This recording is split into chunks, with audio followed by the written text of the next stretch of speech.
The unspoken truth. Some people chase money, some people chase love, and some chase pain, not intentionally. Not because they wake up in the morning and say, I want to suffer today, but because suffering has become the only state that feels normal. It's like living in a house where every door leads to the same dark room. Eventually, you stop looking for light. You start decorating the darkness. You make it home.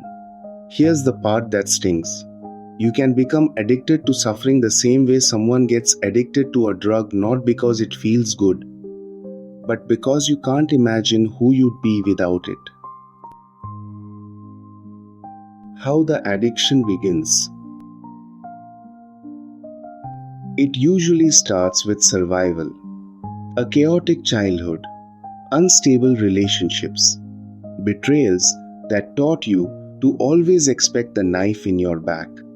At first, pain is an intruder, unwanted, uninvited. But over time, you adapt. You learn how to navigate the storms. You learn how to function in chaos better than in calm. And slowly, suffering stops being the enemy. It becomes the background noise of your life. So familiar that when it's gone, you don't feel relief, you feel lost. The high of hurt. Pain has its own twisted rewards. It gives you a role, the survivor, the fighter, the one who has been through hell and made it out alive. It gives you adrenaline. It gives you a reason to get up in the morning because there's always something to fix, defend, or prove. And deep down, part of you fears that without that struggle, you will have no story left to tell, no identity to wear. Pain, for all its cruelty, at least makes you feel something. And that's why so many people stay in it, because the idea of feeling nothing scares them more than feeling hurt. Why peace feels like death. Here's where it gets strange. Peace should feel like the reward after years of chaos. But for someone addicted to suffering, peace feels like death. No adrenaline spikes, no constant crisis to solve, no emotional roller coaster to keep your senses alive. You mistake the absence of drama for emptiness. Your body, trained for years to operate under stress, thinks stillness means something is wrong. So when things are finally calm, your mind starts searching for a reason to panic. Sabotaging the calm. This is why some people destroy the very happiness they've been chasing. They pick fights in healthy relationships. They quit jobs that were finally stable. They make reckless choices that throw them back into chaos. It's not that they consciously want to ruin things, it's that calm feels unbearable. The absence of pain feels unnatural, so they go hunting for it. They call it spice, they call it passion, they call it not wanting things to get boring. But in reality, it's the nervous system dragging them back to the addiction. The void between suffering and peace. Here's the most dangerous part. When you try to leave suffering behind, there's a gap before peace arrives. And in that gap, life feels empty. No highs, no lows. Just flatness.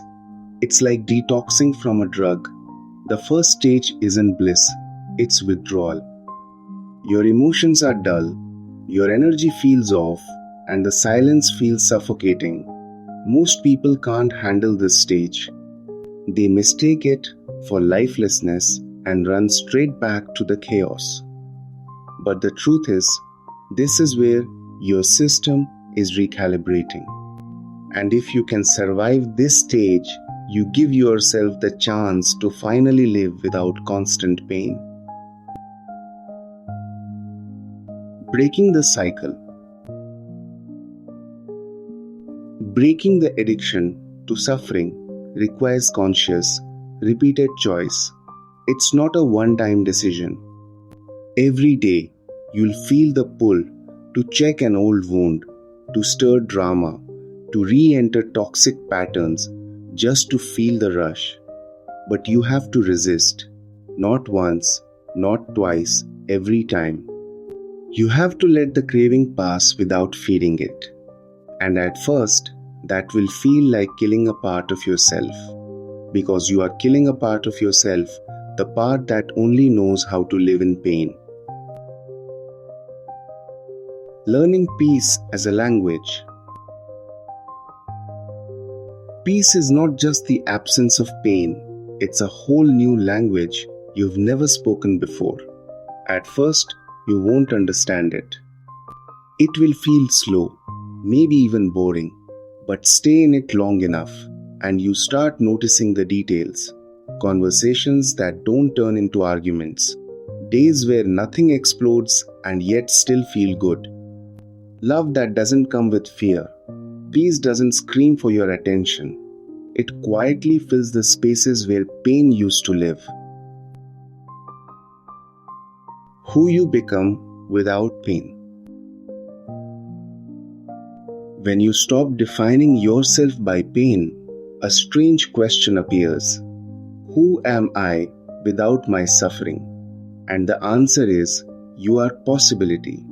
You are the space to create something that isn't just a reaction to being hurt.